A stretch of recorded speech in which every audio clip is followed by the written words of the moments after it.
Library's YouTube channel. We will also be accepting audience questions throughout the program. If you have any questions, just use the Q&A box located at the bottom of your screen, and we'll get through those as time permits. Also, copies of Rollins' book, Kingdom of Bones, are available for purchase courtesy of Hudson's own independent bookshop, The Learned Owl. We will add a link to the chat for easy purchase. Okay, now I would like to introduce tonight's guest. James Rollins is the author of international thrillers that have been translated into more than 40 languages. His Sigma 4 series has been lauded as one of the top crowd pleasers by the New York Times and one of the hottest summer reads by People magazine. In each novel, acclaimed for its originality, Rollins unveils unseen worlds, scientific breakthroughs, and historical secrets. And he does it all at breakneck speed and with stunning insight. So now, without further ado, I'd like to welcome Mr. Rollins. Good evening. Thank you so much for joining us for this virtual conversation. Thank you very much. I'm sure we'll probably interrupted a few times by my dog, Charlie. So the neighbors are decided, of course, to start blowing their leaves just as this starts, which, of course, sets my dog off. So. And now I couldn't see Charlie while I was reading that. Is Charlie a golden retriever? Charlie is my adoptee. He's a Heinz 57 variety, who knows what, and then Echo is my golden. Oh, okay. I used to have a golden growing up, and when we were doing the author programs from home, my adopted Chihuahua Chili often made a cameo. He'll be here in spirit tonight now that I'm at the library. Okay, so let's go ahead and get started with tonight's conversation. I'm sure you have lots to talk about with your book, and it's been really, we have a lot of interest with this with our local community and our holds through the library system. Now, you weren't always an author, obviously. There was a time before you became a full-time author. And maybe some people in tonight's program in attendance are not aware of your backstory of becoming an author. So before we start talking about the book, can we talk first about your history as an author and how you became one in transition full-time?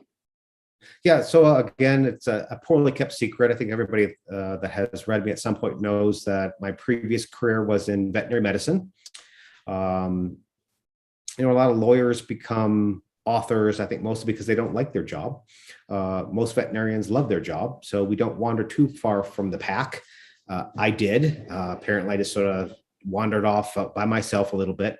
But I always wanted to be a veterinarian. That was my first career goal, was to be a veterinarian. I've mentioned this before in previous talks that, I remember from third grade. It stuck in my head because it was a point of moral dilemma. It was a consternation. I was sitting at my desk in my room, blank sheet of paper in front of me. We were assigned by my elementary school teacher to write a little essay on what you want to be when you grew up. And I knew I wanted to be a veterinarian. Only problem with that goal was I didn't know how to spell it. I thought I could fill out this essay as a policeman or a fireman, perfectly reputable professions, knew how to spell them. I can then go outside and play. But I did the one thing that, all third graders are loath to do. I went and got the dictionary from the house, looked up veterinarian, so I could fill out that essay as a veterinarian. So from third grade, I was determined to be a veterinarian. But that's this side of my brain that loves animals, loves medicine, loves science. This side, a little more twisted, a little weirder. I blame this side of my family. I've got three brothers and three sisters. We were raised Polish Roman Catholic. To keep the Polish flag in your window, you had to have at least 6 kids. So my mom had a spare just in case something happened. I liked it because I had a built-in audience. I had a lot of younger siblings, and my goal at that point was to terrorize them, is to tell them fantastical stories. The more outlandish, the better. If tears were involved, all the better. And, I called it storytelling. My mom called it lying, tomato, tomato. But never seemed like there was a career track. This didn't seem like a way of making, money. This made more sense. You do this, this, and this, you can become a veterinarian. You can do this, this, and this, and fail horribly as a writer. So I career tracked towards veterinary medicine. But I kept reading, which was like throwing gasoline on this side of my brain. Kept sort of stimulating that appetite to tell stories, to want to tell stories, to walk into a bookstore someday and see my book on a shelf. And so I dabbled with writing intermittently. Once I got out of vet school, I was very busy, so that stopped for a while. Started my own clinic. Life got even a little bit busier. But then eventually I hired another vet. Life got momentarily a little bit less busy. A little crack in time opened up, and I thought, well, I'm going to fill in that crack in time with writing. So I joined a critique group. I joined a club in Sacramento, to try to learn the rudiments of how to write because I had no formal training in writing, didn't even have an English comp class in college. So I wrote a bunch of short fiction over 4 years. Not a single short story was ever published, even though I tried very hard to get them published, and with no success. They're now buried in my backyard, never to see the light of day. But then based on that extreme amount of success, I decided, well, let's tackle my first novel. And I spent about 11 months writing my first novel. And that gathered a few rejections, but eventually somebody did see some type of diamond in the rough and picked it up. And then one book became two became four. And my clients at the clinic became suspicious something was wrong with their local veterinarian. Questions would arise across the veterinary table. Dr. Jim, what's your long-term goal in life? What's this writing business? You have the successful veterinary hospital. I saw the poster where it says, get your cat spayed, get a free book. So what's going on? And I thought, well, while I'm draining your dog's anal glands, I'll do my best to explain this. I spent the majority of my career where veterinary medicine was my paycheck. That was the way I made a living. Writing was just a hobby. Even my early books, I really didn't garner a lot of income. It was just sort of some extra cash on the side. But I thought maybe down the line, it would be a lot of fun to see those roles switch, where veterinary medicine just became my hobby and writing became my paycheck. And so I always resent, by the way, that when people say former veterinarian, I find myself sometimes even saying former veterinarian. I'm still licensed. I still do some volunteer work. I work with a group that traps feral cats, wild cats, and they bring them to the local shelter. And I spend one Sunday a month for about 8 hours spaying and neutering them.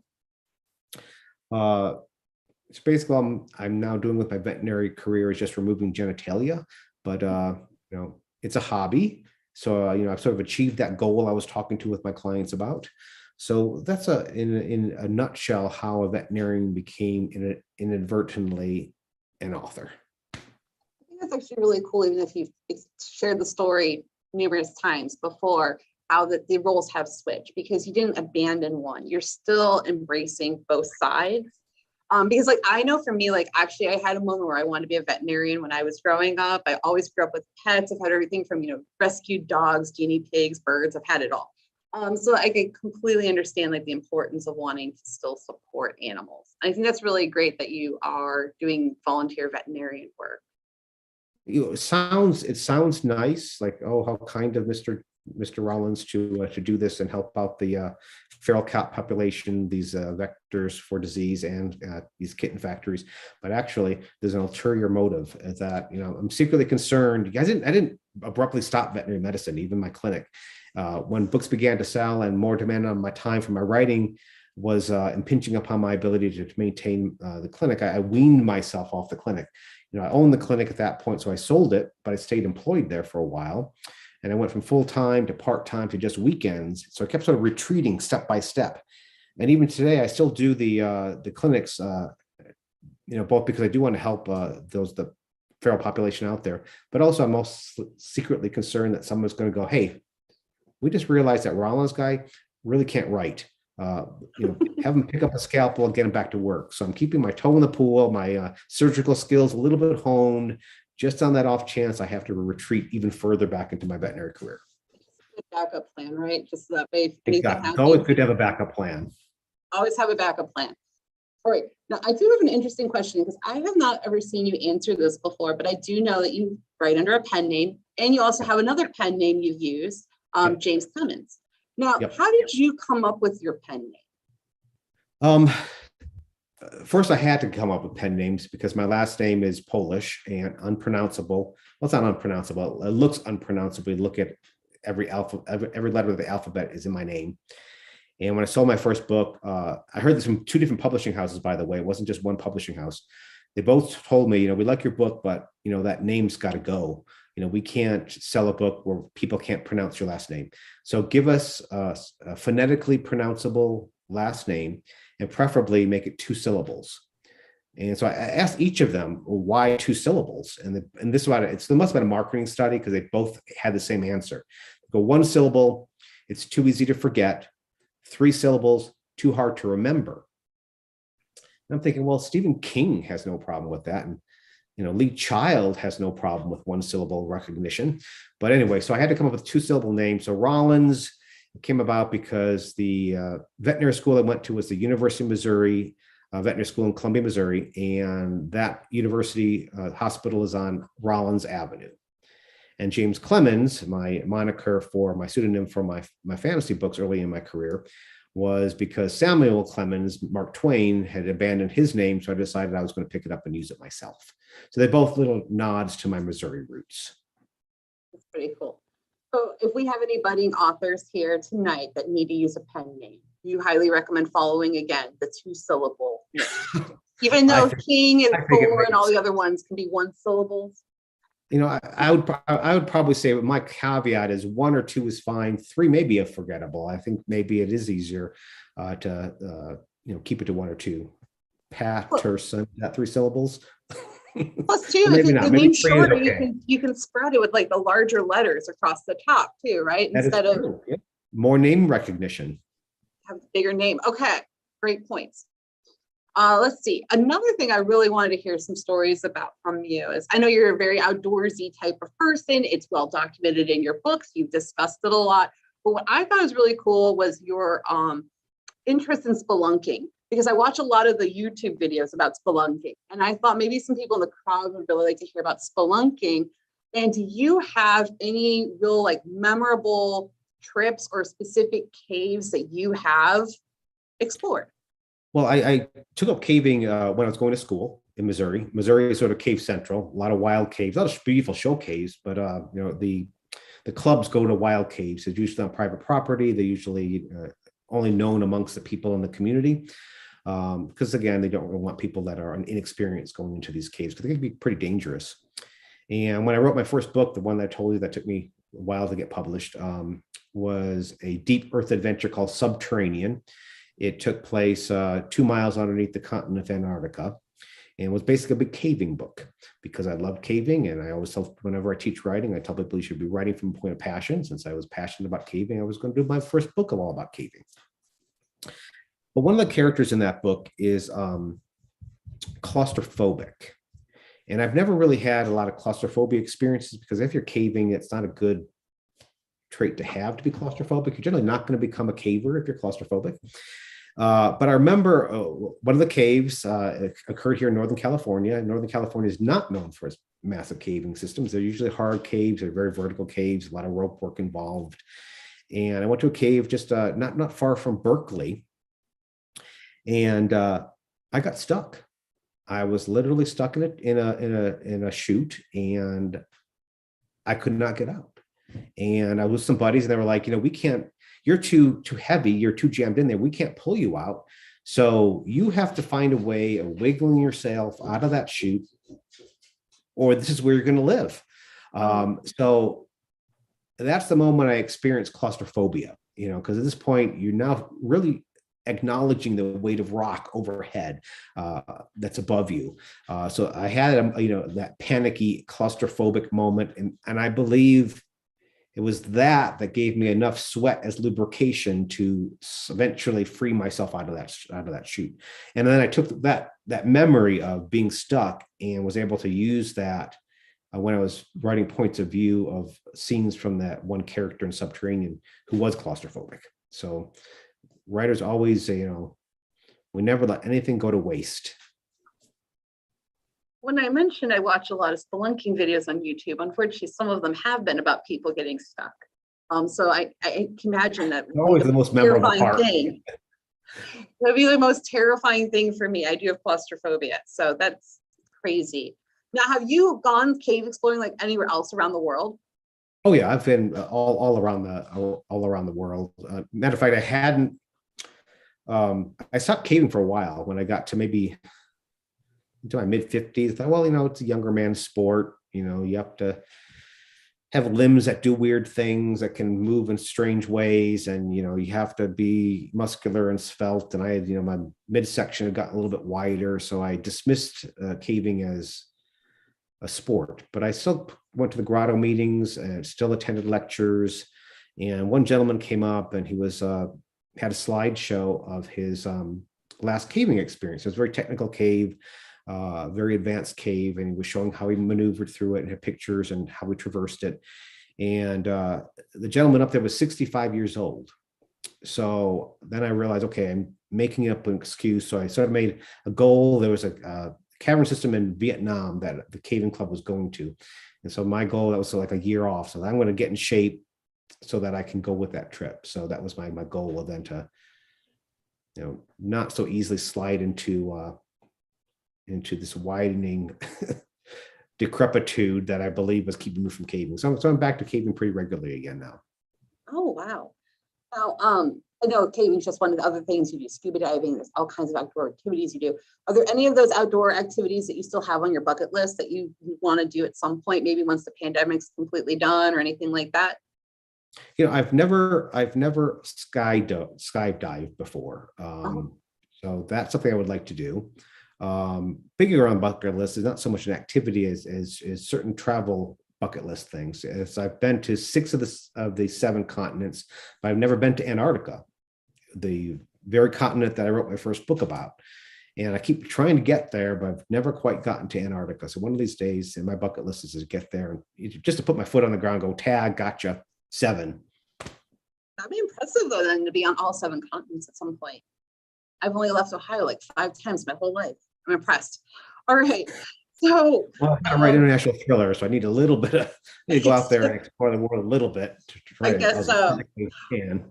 All right, let's go ahead and talk about your book, obviously. Now, we're not going to spoil the book. I just want to say the book is fantastic. It's a real adventure story. I was telling you before we went live, I like to read late at night, and I was like hooked, especially in some of the action scenes and sequences, because I needed to make sure that the characters were okay and survived in the next chapter. But this book is obviously, you have been writing the Sigma 4 series since 2004. Yep. So this is the 16th installment, not counting all of your short stories. Yep. But how has this series really grown and evolved over all of these years now?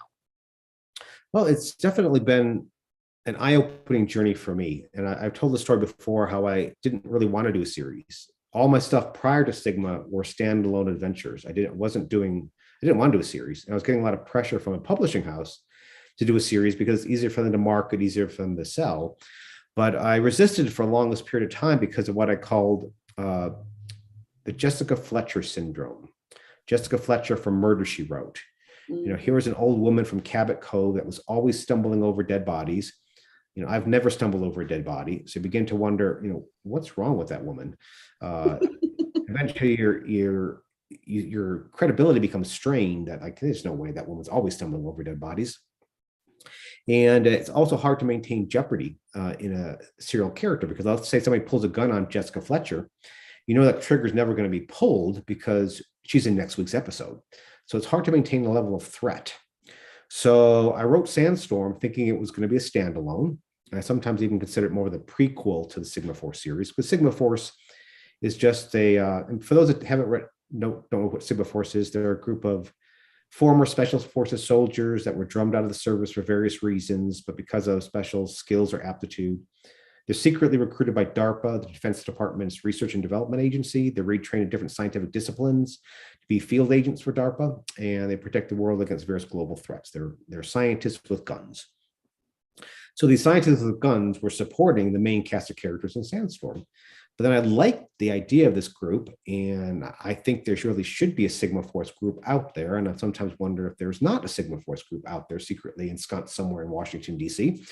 And then I realized I could actually do a series based on the group versus an individual, because then I get around that Jessica Fletcher syndrome. I get around the jeopardy now can come from many different directions because of so many characters.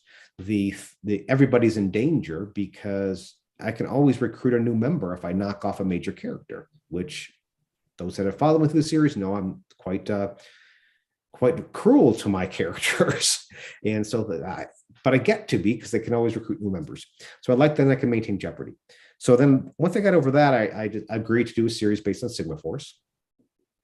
And what I learned over the course of 16 books is the advantages of writing the series is that you get to evolve your characters over a much longer arc than you can accomplish in a single book. I don't think I'm going to ruin too much by saying this, but in the very first sort of official Sigma book, Map of Bones, the main character Gray encounters an assassin named Seishan, and they get into a major firefight, almost killing each other. Now, 16 books later, they're married and they have a kid. So it's hard to pull off that arc within a single volume. It takes 16 books to be able to land that correctly. So it's been over X number of years and X number of books to be able to live with these characters, see how their lives change, how they grow, how their own juggling their personal lives affects their professional life. Because all of us are juggling professional lives and personal lives. And so, it's been nice being able to see how these characters manage those trials and tribulations of balancing a professional personal life. So that can only accomplish really over the breadth of a series. Right. And we've interviewed other mystery and thriller authors who write long-going series in the past here for the library. And a lot of them will say that their characters, like, because they've written about them so long, they really do become like a part of them. Oh, yeah. And I wondered, like, does that feel the same way for you, where the characters really do become a part of you? And you're also kind of putting and writing parts of yourself, like your own traits and characteristics in the characters a little bit too. Yeah, there's no avoid. I mean, no writer writes out of thin air. We're always drawing from either our own life or people we encounter, stories we hear from other people's lives. We're basically vampires. We're sucking life out of other people and putting it into our books. And so it is a bit of a challenging process, though, to draw the line between yourself and the characters. I generally do 2 books a year because, and I've done that throughout pretty much my entire career. Not every year, but almost every year it's been 2 books. It's been like a Sigma book and then something else. And I like doing something else with my year, whether it's a standalone, whether it's venturing a little bit to another genre, so that if I was doing a Sigma Force book after Sigma Force book after Sigma Force book, I fear that I might get tired of those characters, and readers have a good nose on them. They can sense when a writer is either bored with their own material or just going through the motions. And one way I can keep myself energized and excited is that when I'm finished that other project for that year, I miss those characters. Then I'm craving to go back to those characters rather than going, oh no, I have to start from the beginning again with another, Gray and company getting into mischief.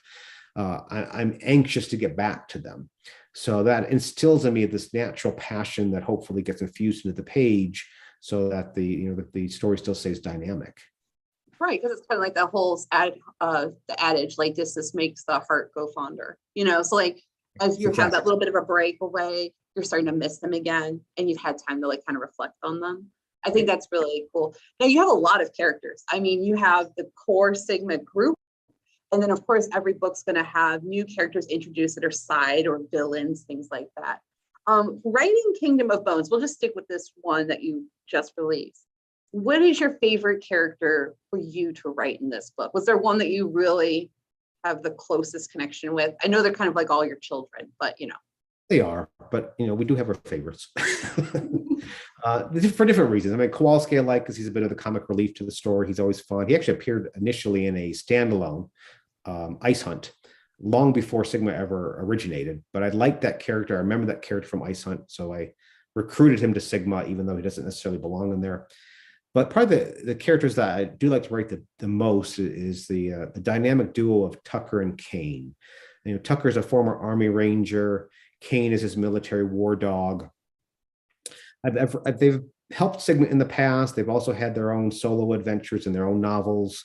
I encountered that dynamic duo when I did a USO tour of authors to Iraq and Kuwait in the winter 2010, just as the Iraq war was winding down. There's about 6 of us who visited a dozen bases.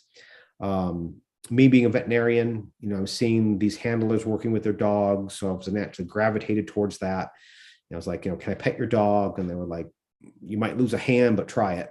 But I was curious about that relationship between handler and dog and found how intimately that bond was between them. And so when I came back, I wanted to try to capture that on paper, is try to bring that dynamic duo onto print. And so I featured them first in a short story called Tracker. And it was my chance to try to write this character. But I was initially just writing from one side of the leash, from Tucker's point of view, the Army Ranger's point of view. But I realized, there's another end of that leash. There's another four-legged soldier at the end of that leash, and that he deserves equal billing.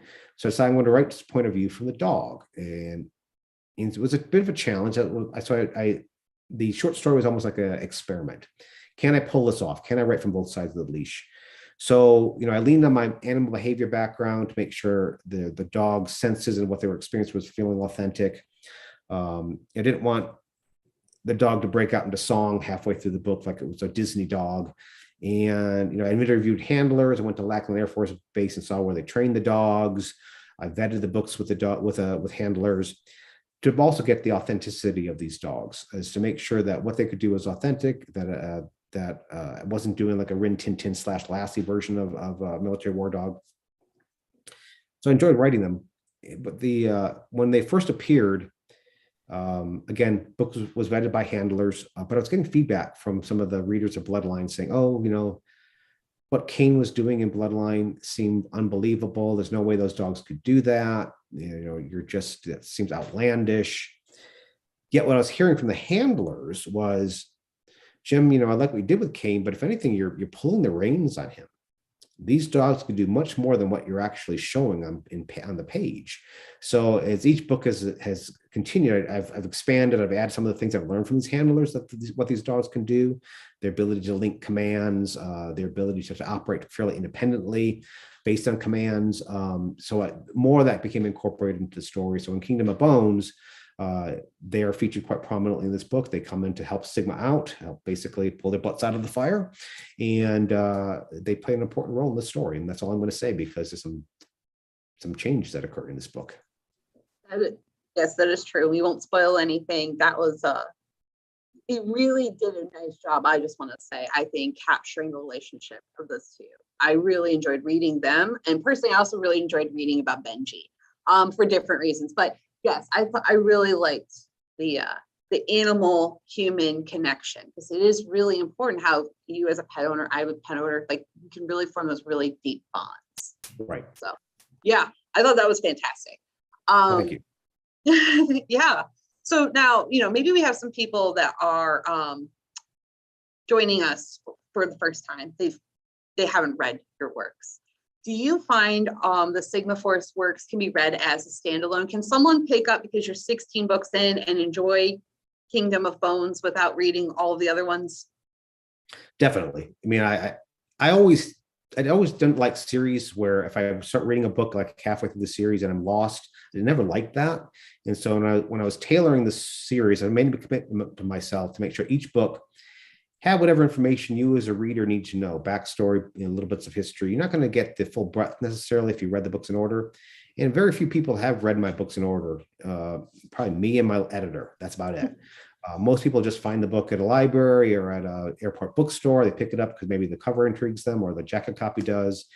And so again, you can pretty much join it anywhere. Whatever information you need to know, I'm going to feed you that in this book, so you're not going to feel lost. So of course, if you read the books in order, there's a dynamism of character development that you'll get, appreciate more in order, but you definitely don't need to read them in order. And like I said, most people haven't. Right. And I was on your website, and you have a lot of information on your website, by the way, like a lot compared to some authors. I call it the Encyclopedia of James Rollins. It really is. For anybody that has not gone on there, just go to the FAQ page alone, and it just keeps going and going. And it's just, that's a lot of questions. But I thought I even stumbled on your website that you wrote at one point. It's probably outdated now at this point, but you even wrote like a Sigma guide for like people who wanted to keep track of like the story and the backstory and the characters too. So it wouldn't be completely updated too, but if someone really want to get into that, they could even go read that guide and get a brush of the beginning of the series. People have asked for that, so I just explained like the website is the encyclopedia. It's a lot of information about the books, about book tours, about if you want to write. There's a set Q&A sort of about tips and for if you want to walk in a bookstore and have your book on a shelf. But I also like social media. It's the bane of my existence. I think if social media did not exist, I could probably get another book done every year. But it also serves a role that I found very important. I pose questions to my social media group to debate different things, whether it's title, whether it's certain aspects of stories. But what I was hearing was, hey, is there a compilation guide? Is there some way we can just, rather than having to reread every book, is there a way I can just sort of get a thumbnail version of the stories? And so we put the Sigma guide together. Right, and that's just a great point to get started too. So, let's see here. Now, do you refer or do you keep a more updated guide yourself too? Because I would imagine you need to make sure that you're keeping consistency across your books, right? Yeah, I definitely got my Bible of the universe that gets thicker and thicker as each book goes on. And not that I haven't made mistakes. Monk is a character who loses his hand in the very first book, Map of Bones. And I wasn't as diligent about keeping track of that. And in one of the books, I switched his hand, where his other hand was missing versus the hand that he actually lost. So, there's. Did you have any fans that caught on and sent you an email to correct you? Oh yeah. People do. They're very good about catching things that I miss, which is embarrassing, but so you bring some of those ones then to be like, your early readers so that they can catch all that stuff. Exactly. Now, we talked about this a little bit before we went live, and I just want to say, though, truly, I was not expecting to learn so much in terms of factoids about history, geography, geopolitical climates, even Africa, and the animals of Africa, specifically the Democratic Republic of Congo, while reading a thriller. Normally, when I'm reading one of these types of books, I zen out and it's just action and, nothing else. But it was a really educational experience in some ways. Furthermore, I appreciate that you offer the description at the end of your book that differentiates what's true and what you use artistic license for. How do you get all this research for the books? Is this just you're constantly filing away little tidbits of knowledge? Do you have your one big idea, and then once you have the idea, you go researching? What is that process like to get all that? It's a little bit of both. I mean, if I turn this around, I don't know if I can quite see those silver shells right here. Yes. This used to be basically a cardboard lawyer's box, but now it's actually more official. But it's basically where I just throw my ideas. If I get an idea, usually I'm looking for two things: a historical mystery, piece of history that ends in a question mark, or a bit of science that makes me go, what if, where's that headed? And if it's from a print magazine, I'll rip it out. If I'll print it up and put it in there. Or if I'm watching Discovery Channel or National Geographic Channel, make a note, goes in there. And they begin to accumulate. Certain things begin to coagulate together. This history, that science, it begins to snowball. I know there's a story there, but then I will do my research at that point to see truly if there is a story enough to build a novel out of. And so I limit myself to 90 days of research. And I have to stop. I mean, I will continue to research, but by 91st day, I actually have to put words on paper. I fell in this trap with Sandstorm, book I mentioned before, where I just kept researching and researching and researching, and realized there's no words appearing on pages. They're not paying me to just do my research. That's not why they hired me. That's not why I have a contract with HarperCollins. They want a book. So I don't want to fall into that trap again. So I do commit myself. Like I do my 90 days of research and then 91st day words on paper. But saying that, I'm also a bit of a lazy researcher. I've explained this before, that I prefer people to tell me something than me necessarily having to dig it up, especially when it comes to the science, and especially this book, which deals with virology. I like talking to scientists. It's surprisingly what scientists will tell you about their subject matter, because I think their family is probably bored to tears about that matter that their husband or wife is working on. Whereas now that they have an avid listener, they tell you things that are surprising, that are cutting edge, because a lot of times scientific information that's available online, or they're usually coming from magazine articles or journal articles or books, they're anywhere from months to years old. And so to make sure that when my book comes out, that the information is A, accurate, and B, topical, I have to ask that scientist, don't tell me what you're working on as your next paper. Look over your shoulder and tell me, what's on your lab table. I need that immediacy so that when my book comes out, that it has that sense of topicality. In a couple of my books, the book comes out And then the person I was speaking to publishes an article that comes out months after my book. So my book seems prophetic because when his information that I learned, a year ago finally does hit the mainstream press and get some acknowledgement, I've already written about it. So that's why I like to have that sense of communication. All right, so James Rollins, like seer of the future, like that we put that Exactly. like so that's actually really interesting. So now you say you're like talking with scientists, especially because with virology. Now, do you have like special scientists? You don't have to name names or anything, but do you kind of have certain people you kind of keep on speed dial during the writing process when you want to make sure you're saying something like correctly, or hey, check this out, how does this sound? Or do you just have like a one and done interview and go from there? It's usually open communication, because a lot of times I'll be thinking I've got the information I need out of that scientist, but then I realize as I'm writing, oh no, actually, I need a little bit of a different tangent on this. Some people ask me, well, do you ever have a research assistant? And I don't, for that very reason, that a lot of times I'm thinking, if I send a research assistant out, go, get me this fact, they'll come back with that fact. But what I oftentimes discover is trying to find that fact, I find things that are more interesting, things that I was never expecting to find on the way of finding that information, that if I was assigned it, I would never have stumbled across. So yeah, it's an ongoing process. I have, oddly enough, people in DARPA that are willing to talk to me. Oftentimes I'll get referrals from one scientist to another. Like I won't know a virologist, but I will know a evolutionary biologist who works with viruses. I'll call him and say, hey, I know your evolutionary biologist. Do you have a virologist or a medical doctor who specializes in this? And they'll refer me. And so again, it's shocking what information they will give to authors. And maybe it's just because they have an audience, but it's like, okay, just a second, let me get a pen and paper and write down those nuclear codes. Just shocking what people will tell you just because they have an audience. It gets blended in with fiction, right? It's like you don't really know. It's a little murky. You don't know exactly what's true, what's not true. We'll give you those little nuggets.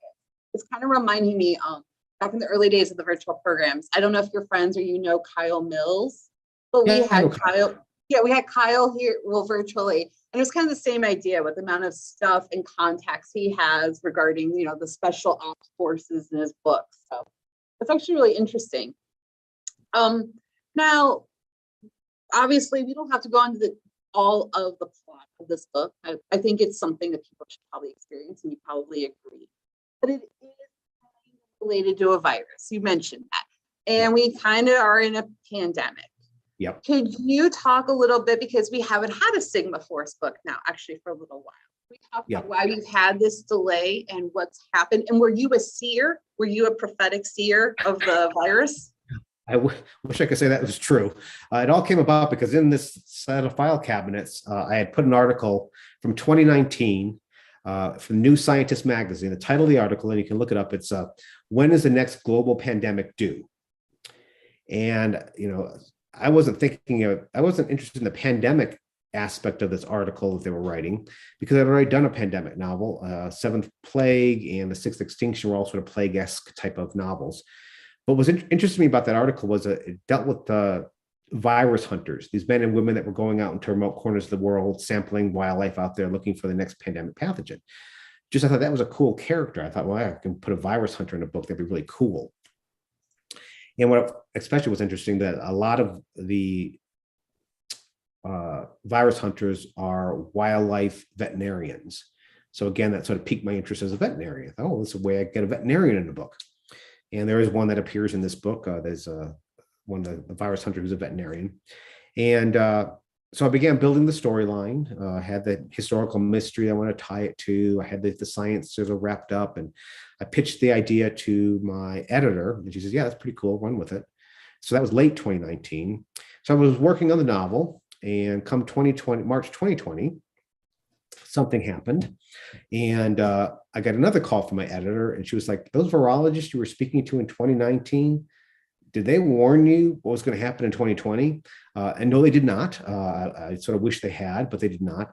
But it was interesting to have sort of the fly on the wall type of experience of seeing virologists pre-pandemic and what they were telling me, how they were acting, to then seeing this rise of COVID and seeing the panic that was occurring in that whole industry. And so I almost got like a behind the scenes look in virology during the early stage of a pandemic. So that was very intriguing to me and very scary at the same time, because what I was hearing in the public sphere from government officials and public health officers was very different from what I was hearing from the virologists. If I remember, very early in the pandemic back in March, they were saying, oh, don't worry about wearing masks in public. Save the masks for the medical professionals who really need it. You can go out safely without wearing a mask. Where the virologists in my ear were yelling, go out in a biohazard-free suit. Don't leave your house unless you're fully, covered up. Because they were concerned that the early stages of COVID might be what they call disease X, the sort of the boogeyman of the virology world. Disease X is the theoretical pathogen that has three characteristics. It spreads rapidly, usually through the air, mutates rapidly, and has no known cure. So what does that sound like to most people out there? It sounds a lot like COVID. So when that was happening, they were concerned that this very well could be that boogeyman they were all worried about. And so I was getting a lot of feedback, a lot of information during the early stages. And initially I got a little bit scared. I thought, well, maybe I should not write a pandemic novel during a pandemic. My books are meant to be sort of popcorn entertainment. They're big roller coaster rides of an adventure. And I don't know if that'd be appropriate to publish during a time when medical professionals are battling the disease at the front line. You have family members losing members or sick. To have this sort of popcorn entertainment book about viruses. But at the same time, I was hearing so much information from the virology world. I thought, well, this is a lot of information that we're not hearing that shine a light not only on the current pandemic, but what might happen down the line. About the virus hunters, what they're doing, what they're searching for.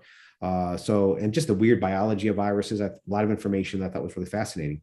So I wanted to find a venue for getting that out. So I decided to continue forward with that book. And this book was originally supposed to come out last summer. But if you remember what happened last summer is my prior book came out March 2020, The Last Odyssey, right when every store closed. And so it sort of got hurt by the pandemic.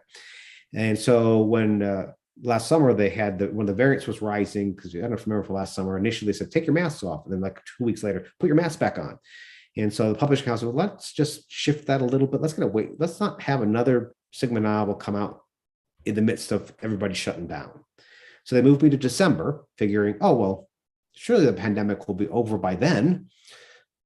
Omicron rises. And they said, well, you know what? December is not perfect. Let's move it to April. So at least at this point, hopefully they're right. But initially I got sort of thinking does COVID know my publication dates? Does it know that it needs to produce a variant just as I'm coming out with a book? But apparently at this point, COVID's letting me come out with this book. So hopefully we are seeing an end of this whole process, and knock on wood. I'm just glad that you were finally able to release your book, because I'm sure your longtime fans have been clamoring for this for a while now. So glad it's out. I'm anxious to get into people's hands. We have been really chatty together, and we actually have a lot of questions starting to come in, and I wanted to leave some time for them. Sure, so if you do have questions, feel free to submit any questions you have. Let's see. Anna says hi to Charlie. So she was hoping Charlie would make a cameo, but Charlie not. Right over there. There's Charlie. Oh, there's Charlie. Hello, Charlie. He is my shadow. One perk, like I said, to the virtual programs, right? So exactly. All right. So let's see. Let's see. Oh, here. Nestor has a question. What is the strangest experience you've ever had during your travels? Strange experience. I don't know if it's strange, but again, you asked about research before, and we talked a little bit about traveling and how I love to travel, and I have some bucket list places I'd like to get to still. And but what I do like to do whenever I go to a village or town, I'm notorious for walking up to a stranger and just say, hey, tell me a secret about this place that nobody knows about. Tell me, and again, maybe it's the anonymity of, oh, sure, well, I'll tell you.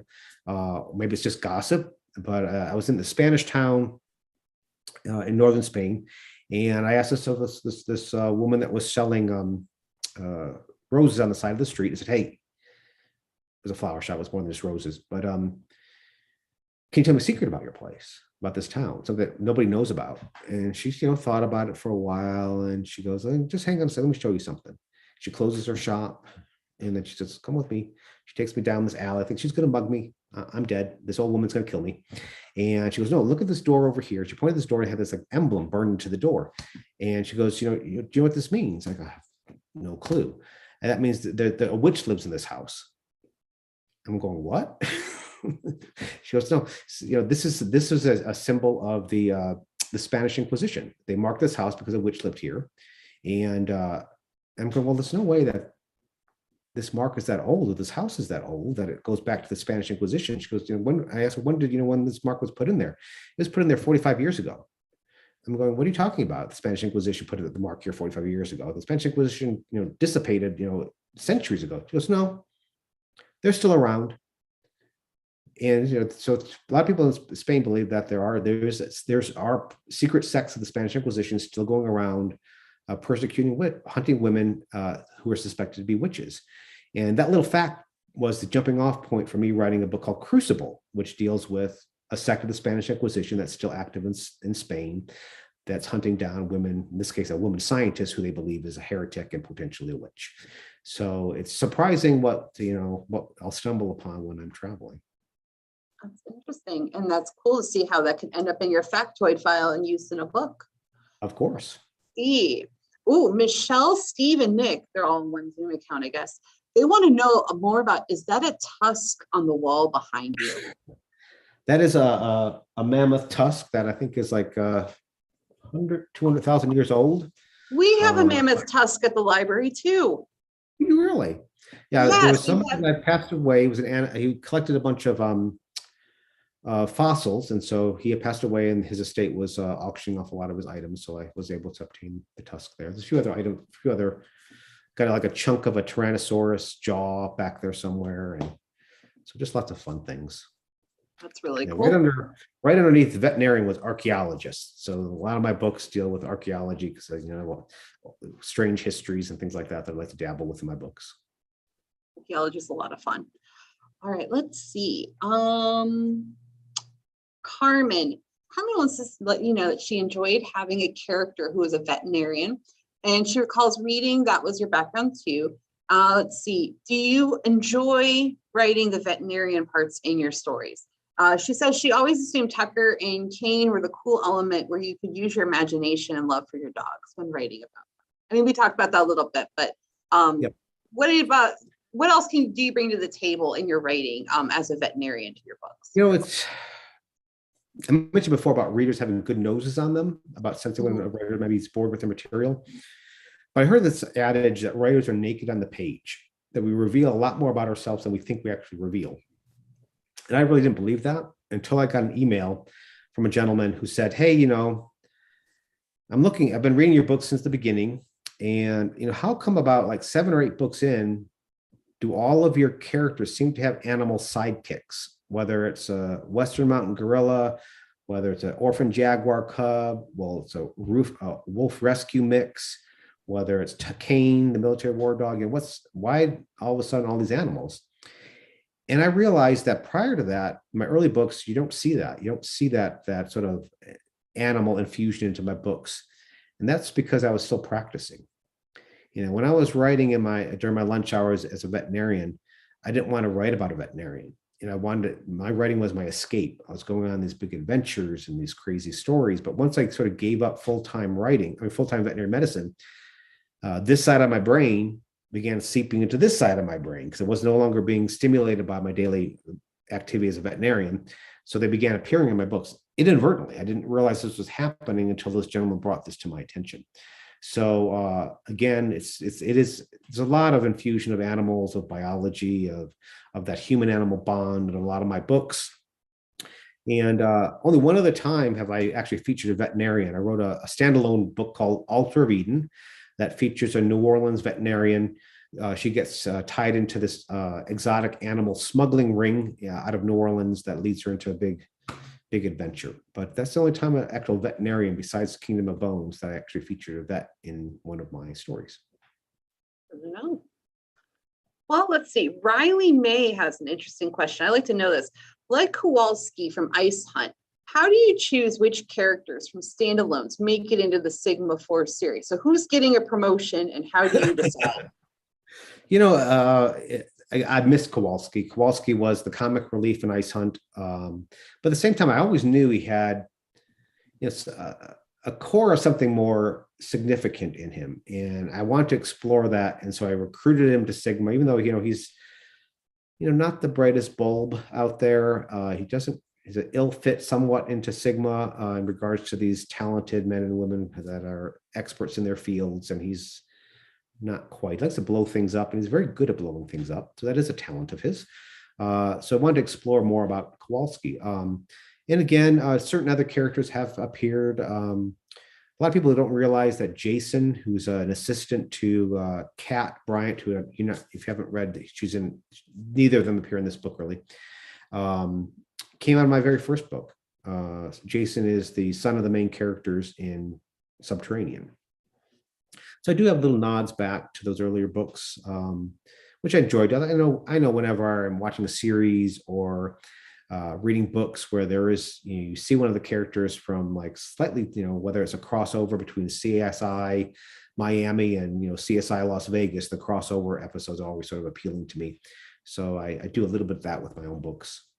And kind of building on that crossover, aren't you friends with another thriller writer that uses some of your characters or mentions them in his books as well?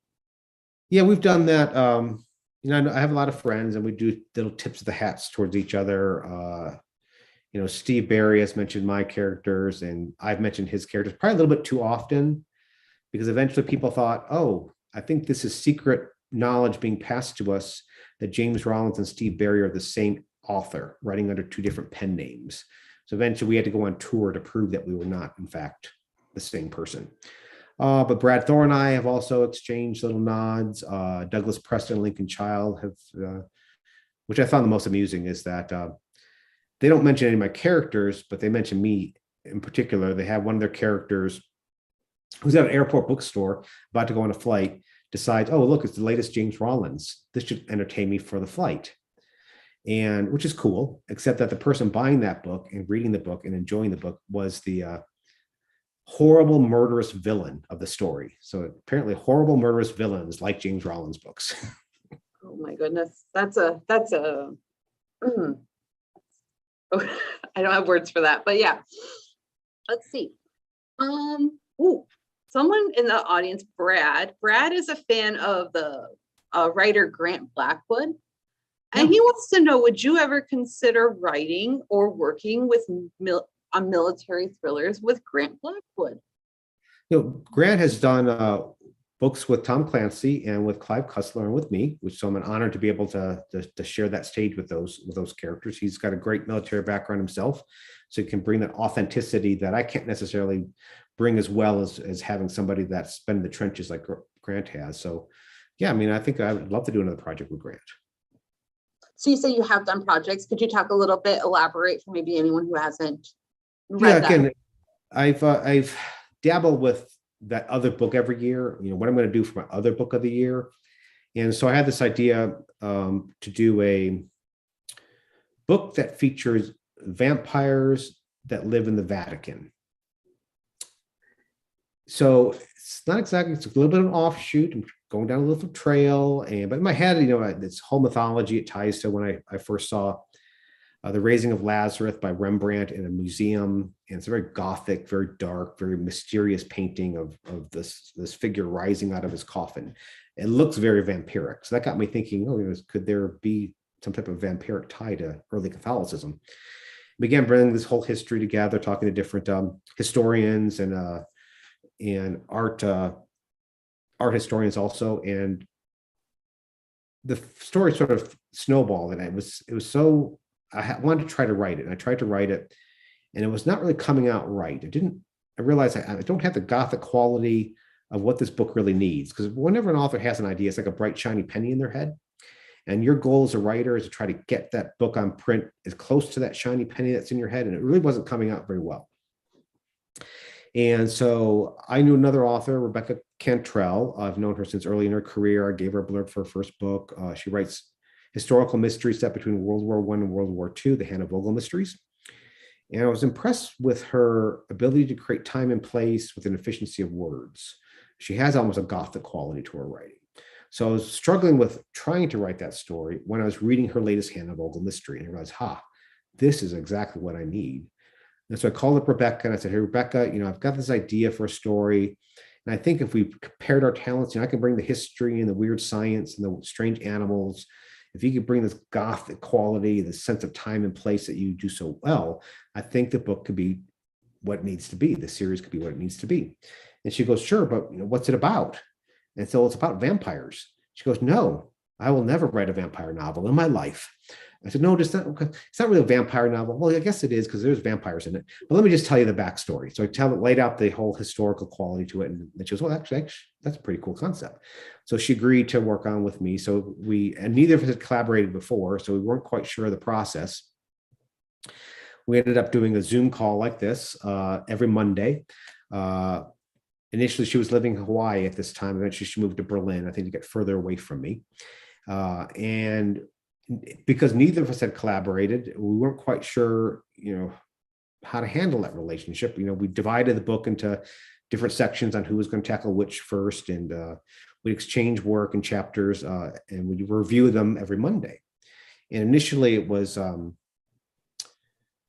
we were very delicate with each other, a little pussyfooting going on. Like, Rebecca, I see what you're doing with this chapter. It's really cool. The sense of time and place, great.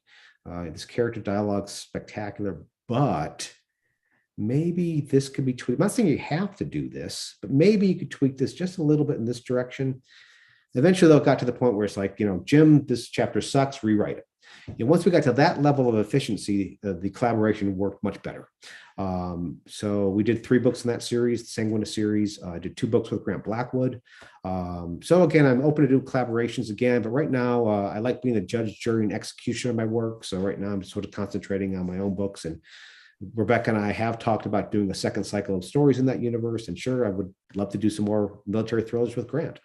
And I mean, we've blown through this hour. We didn't even have a chance. And I wanted to talk about your new January release. You're doing fantasy. My colleague liked it, like I told you, but we don't even have time for that. So the whole point is you are a very, very busy author. And I thank you so much for your time. This has been a wonderful talk. I wish we would have had more time this evening. Well, we'll have to do it again. Absolutely. Please think of us when your next book comes out. Thank you so much to everybody who joined us this evening. Please don't forget, you can purchase your copy of pretty much all of his books, but especially his latest book at the Learned Owl. We went ahead and put that in the link for you for easy purchase. And again, thank you so much, Mr. Rollins, for your time this evening. Take care, okay? Appreciate the support, and hopefully we'll see you again.